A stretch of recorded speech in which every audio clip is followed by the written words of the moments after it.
எண்ணாகமம் 23ஆம் அதிகாரம். பிலேயாம் பாலாக்கை நோக்கி, நீர் இங்கே எனக்கு 7 பலிபீடங்களை கட்டி 7 காளைகளையும் 7 ஆட்டுக்கடாக்களையும் இங்கே எனக்கு ஆயத்தப்படுத்தும் என்றான். பிலேயாம் சொன்னபடியே பாலாக் செய்தான். பாலாக்கும் பிலேயாமும் ஒவ்வொரு பீடத்தில் ஒவ்வொரு காளையையும் ஒவ்வொரு ஆட்டுக்கடாவையும் பலியிட்டார்கள். பின்பு பிலேயாம் பாலாக்கை நோக்கி, உம்முடைய சர்வாங்க தகன பலி அண்டையில் நில்லும், நான் போய் வருகிறேன். கர்த்தர் வந்து என்னை சந்திக்கிறதா இருக்கும். அவர் எனக்கு வெளிப்படுத்துவதை உமக்கு அறிவிப்பேன் என்று சொல்லி ஒரு மேட்டின் மேல் ஏறினான். தேவன் பிலேயாமை சந்தித்தார். அப்பொழுது அவன் அவரை நோக்கி, நான் 7 பலிபீடங்களை ஆயத்தம் பண்ணி ஒவ்வொரு பலிபீடத்தில் ஒவ்வொரு காளையையும் ஒவ்வொரு ஆட்டுக்கடாவையும் பலியிட்டேன் என்றான். கர்த்தர் பிலேயாமின் வாயிலே வாக்கு அருளி, நீ பாலாக்கினிடத்தில் திரும்பி போய் இவ்விதமாய் சொல்ல கடவாய் என்றார். அவனிடத்துக்கு அவன் திரும்பி போனான். பாலாக் மோவாபுடைய சகல பிரபுக்களோடும் கூட தன் சர்வாங்க தகன பலி அண்டையிலே நின்று கொண்டிருந்தான். அப்பொழுது அவன் தன் வாக்கியத்தை எடுத்துரைத்து, மோவாபின் ராஜாவாகிய பாலாக் என்னை கிழக்கு மலைகளில் உள்ள ஆராமிலிருந்து வரவழைத்து, நீ வந்து எனக்காக யாக்கோபை சபிக்க வேண்டும், நீ வந்து இஸ்ரவேலை வெறுத்து விட வேண்டும் என்று சொன்னான். தேவன் சபிக்காதவனை நான் சபிப்பதெப்படி? கர்த்தர் வெறுக்காதவனை நான் வெறுப்பதெப்படி? கன்மலை உச்சியில் இருந்து நான் அவனை கண்டு குன்றுகளில் இருந்து அவனை பார்க்கிறேன். அந்த ஜனங்கள் ஜாதிகளோடே கலவாமல் தனியே வாசமாயிருப்பார்கள். யாக்கோபின் தூளை எண்ணத்தக்கவன் யார்? இஸ்ரவேலின் காற்பங்கை எண்ணுகிறவன் யார்? நீதிமான் மரிப்பது போல் நான் மரிப்பேனாக, என் முடிவு அவன் முடிவு போல் இருப்பதாக என்றான். அப்பொழுது பாலாக் பிலேயாமை நோக்கி, நீர் எனக்கு என்ன செய்தீர்? என் சத்துருக்களை சபிக்கும்படி உம்மை அழைப்பித்தேன், நீர் அவர்களை ஆசீர்வதிக்கவே ஆசீர்வதித்தீர் என்றான். அதற்கு அவன், கர்த்தர் என் வாயில் அருளினதையே சொல்வது என் கடமை அல்லவா என்றான். பின்பு பாலாக் அவனை நோக்கி, நீர் அவர்களை பார்க்கத்தக்க வேறொரு இடத்திற்கு என்னோட கூட வாரும்.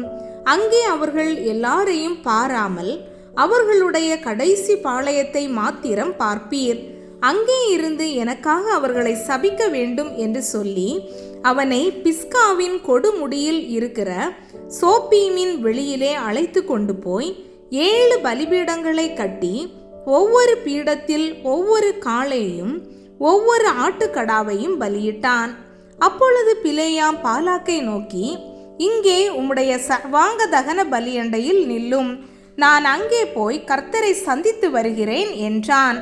கர்த்தர் பிலேயாமை சந்தித்து அவன் வாயிலே வசனத்தை அருளி, நீ பாலாக்கினிடத்திற்கு திரும்பி போய் இவ்விதமாய் சொல்ல கடவாய் என்றார்.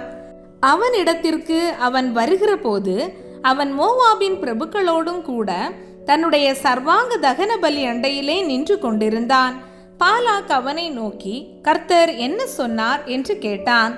அப்பொழுது அவன் தன் வாக்கியத்தை எடுத்துரைத்து, பாலாக்கே, எழுந்திருந்து கேளும், சிப்போரின் குமாரனே, எனக்கு செவிகொடும். பொய் சொல்ல தேவன் ஒரு மனிதன் அல்ல, மனம் மாற அவர் ஒரு மனுபுத்திரனும் அல்ல. அவர் சொல்லியும் செய்யாதிருப்பாரா? அவர் வசனித்தும் நிறைவேற்றாதிருப்பாரா? இதோ ஆசீர்வதிக்க கட்டளை பெற்றேன், அவர் ஆசீர்வதிக்கிறார், அதை நான் திருப்பக்கூடாது. அவர் யாக்கோபிலே அக்கிரமத்தை காண்கிறதும் இல்லை, இஸ்ரவேலிலே குற்றம் பார்க்கிறதும் இல்லை.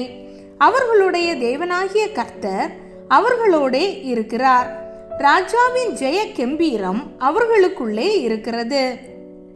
தேவன் அவர்களை எகிப்திலிருந்து புறப்பட பண்ணினார். காண்டா மிருகத்து கொத்த பெலன் அவர்களுக்கு உண்டு.